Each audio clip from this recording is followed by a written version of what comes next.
En medio de una jornada tranquila, con 3 incidentes de orden público que no pasaron a mayores, cerca de 21 millones de ciudadanos acudieron a las urnas para definir el futuro político de Colombia en la primera vuelta de las presidenciales. Hubo una alta participación con un 54% de los votantes. Con el 98% de esos votantes de mesas escrutadas, el líder de izquierdas, Gustavo Petro, que siempre encabezó todas las encuestas, obtuvo un 40% de los votos. Mientras tanto, el millonario populista Rodolfo Hernández se coló en la segunda vuelta con un 28% y se impuso ante el candidato de la derecha, Fico Gutiérrez, que recibió solamente un 23.7%. Para tener una perspectiva más amplia de lo que se juega Colombia con estas elecciones, nos acompaña el politólogo Elvin Calcaño y también damos la bienvenida al politólogo Raniero Casoni. Bienvenidos los dos a Esto No Tiene Nombre. Muchísimas gracias por la invitación. Esta es mi casa ya yo me siento en familia. No, en la casa de los dos y de Elvin también, Elvin. No te oigo bien, Elvin, pero bueno, ahora precisamos lo del micrófono. La opinión de ustedes, Casoni, ¿qué pasó ayer? ¿Se equivocaron las encuestas? Usted, que es un hombre de encuestas, también se equivocaron las encuestas. Fue, creo que al final, cerca del 52% del padrón electoral el que acudió a las elecciones. Creo que es una cifra importante. Cuéntanos qué pasó en Colombia. Bueno, lo primero es que las encuestas en Colombia tienen un error metodológico muy alto porque están basadas en muestreo telefónico. Al tener muestreo telefónico, digamos, no tiene el impacto de una investigación que tiene hacerlo en campo. Pero además las investigaciones de escucha digital ya anunciaban que había un viraje en la segunda posición.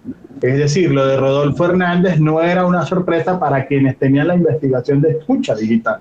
Y esa investigación de escucha digital anunciaba que este señor, el que le llaman el viejito del TikTok, iba a dar una sorpresa pasando a la segunda vuelta. Pero además para mí hay 6 lecciones que hay que aprender del caso de Colombia. Lo primero es que la comunicación es con la gente, para la gente, y no una pugna entre políticos. Un problema que tuvo la comunicación política de Fico y de muchos candidatos es que se concentraron en atacar a Petro. No se concentraron en hablarle a la gente. O sea, Rodolfo Hernández se concentró en hablarle a la gente, atacando a todo el mundo también, porque eso también hay que decirlo, pero se encargó de hablarle más a la ciudadanía. Luego, lo segundo es que las redes sociales importan mucho en campaña y ya estamos viendo que son tan importantes que empiezan a superar un poco lo que es las maquinarias políticas. ¿Por qué está ocurriendo este fenómeno? Rodolfo Hernández no tiene un partido nacional, no tenía una incidencia nacional, pero logró con su mensaje empezar a captar un poco de voluntario y de torcer algunas maquinarias que bajo la mesa movieron el voto a favor de él. Lo tercero es que redes sin estrategia no existe. Porque lo vimos en la misma campaña de Rodolfo Hernández, el grito del TikTok, lograba viralizar el mensaje, lograba llegarle a la población, pero no era un candidato serio y no pasaba del 4º lugar en las encuestas. ¿Qué hizo diferente a Rodolfo Hernández los últimos 3 meses? La entrada de un estratega general, en este caso, mis felicitaciones a Ángel Becasino, que fue el consultor estratega de todo el tema narrativo, que entró hace 3 meses y le dio un viraje a esa transformación de la comunicación en redes. El cuarto punto es que las maquinarias no lo es todo. Puedes tener un partido político fuerte, puedes tener una presencia en todos los centros de votación, pero no es suficiente si no logras tener convicción, porque al final te cambian el voto. Ya lo vimos aquí también. Oh, mira, Alba, me quitaste lo que iba a decir, en el 2020 lo vivimos acá. El quinto punto es la ley del voto, de que no voto por, sino en contra de, pero sobre todo se impuso una muy importante en Colombia, que es el voto antisistema, y el voto antisistema cargado de odio. Y cuando digo cargado de odio es que tiene una carga emocional fuerte que es peligroso para el futuro de Colombia. Y el último punto, y esto lo quiero dejar a colación a propósito de estas candidaturas presidenciales acá en la República Dominicana, es que la gente está cansada de lo mismo, Claro. de lo mismo y de los mismos. Es decir, más que de los mismos, es decir, que sean los mismos personajes de siempre, es que me digas el mismo cuento, es que me vengas con lo mismo de siempre, es que me hables entre políticos y no me hables a la ciudadanía, es que me vendas la política de forma tradicional cuando la gente ya la ve diferente. Y es la ausencia de la cercanía que muchas veces tienen estos aspirantes. Y acá, lo digo por el caso dominicano, hay casos exitosos en que estamos viendo cómo hacer la política distinta te está acercando a mayor cantidad de audiencia y está aumentando simpatizantes en favor de esas causas que están movilizando. Ya. Bueno, pues la visión de Elvin Calcaño. Sí, ¿se escucha bien ahora? Perfectamente. Sí, perfecto. Genial. Bueno, yo creo que ayer en las elecciones en Colombia hay varios elementos importantes para analizar desde una perspectiva política. Y yo comenzaría diciendo que el primer punto a destacar de lo que ocurrió ayer en Colombia es que se acaba una era del uribismo, que tenía ya los últimos 20 a 25 años colocando presidentes. Ya no van a poner presidente directamente en Colombia.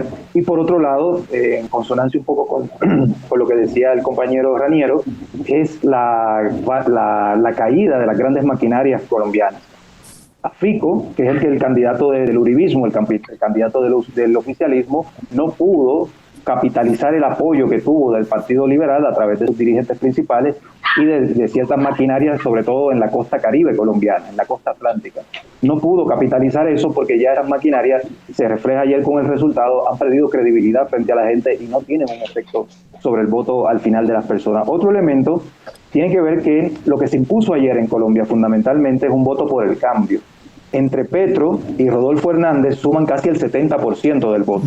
Eso quiere decir que hay una subjetividad, una mentalidad y una movilización de las personas en Colombia en términos de vamos a cambiar lo que hay, vamos a votar por otra cosa.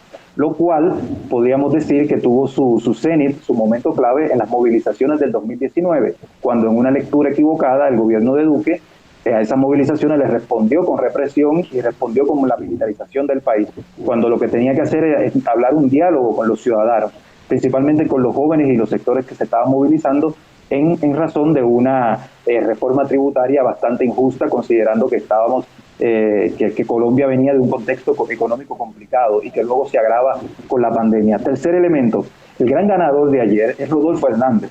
Es el gran ganador de la noche, quien logra pasar de un conocimiento que tenía de la ciudadanía en diciembre, de los datos que estaba leyendo, alrededor del 40%, hoy día está en el 70%, y hay una correlación que es muy preocupante para el equipo de Petro, que es que en la medida de que a Rodolfo Hernández lo conocen más, aumenta su aceptación entre la ciudadanía, porque está muy vinculada a su figura a representar esa subjetividad y esa ansia de cambio que tiene una mayoría transversal en Colombia, transversal en el sentido sociológico, en el sentido etario, jóvenes, personas más mayores, en el sentido territorial, que en Colombia es clave.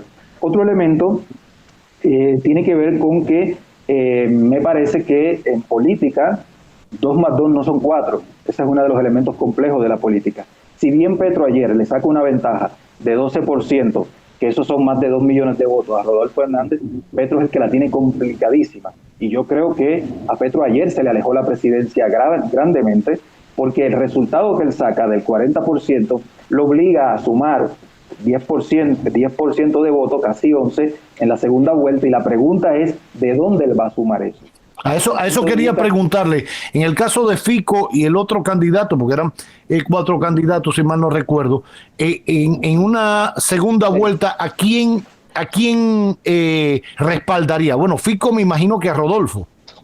De los candidatos ayer, entiéndase Fico, con el 22-23% que obtuvo, Fajardo, según las encuestas ya venían reflejando, la mayor parte de los electores de esos dos candidatos van con Rodolfo. Van a ir con cualquiera que no sea Petro.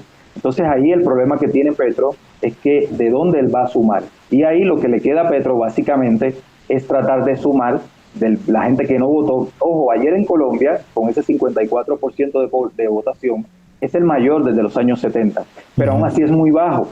Aún así, casi el 47% de la gente no salió a votar, sobre todo en sectores donde Petro obtuvo entre el 50 y el 70%, como en Nariño, Tolima, la costa atlántica.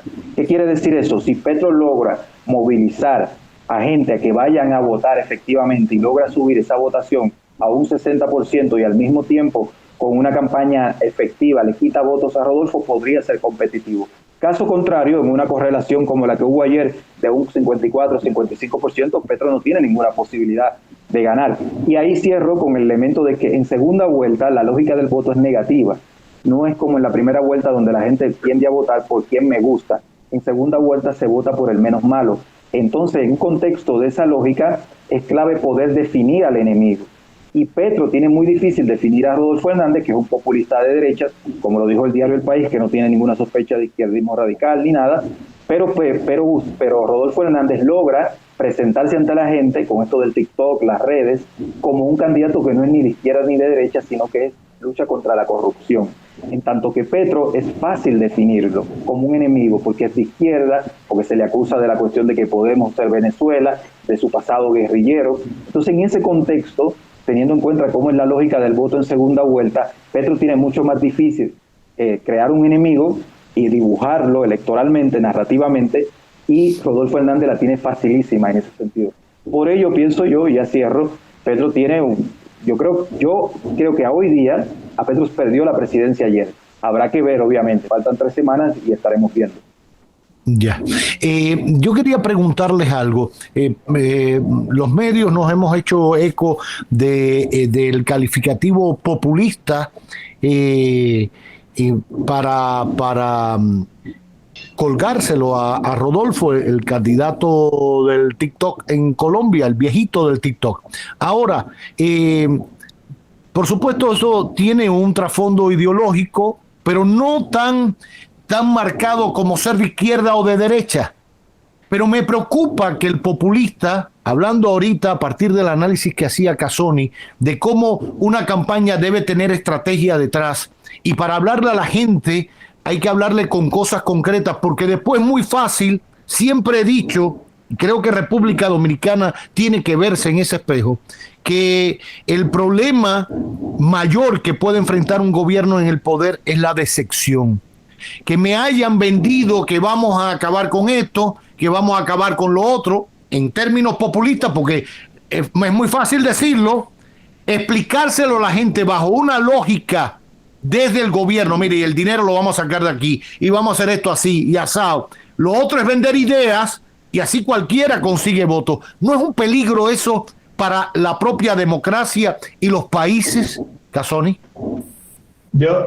Justamente ese es un tema delicado y por eso yo tengo el podcast de Democracia Impecada. Cuando los candidatos hacen promesas, llegan al gobierno y no saben después cómo cumplir, es parte de esa decepción sobre la democracia. Pero yo quería hacer un elemento importante que hay que resaltar del caso Colombia. Quien piense que Uribe pierde en esta elección, Uribe tenía claro que Duque fue un mal gobierno y su candidato fue retirado por el mismo candidato. Sí, no tuvo candidato oficial. Petro habilidosamente convirtió a Fico en ese candidato oficial.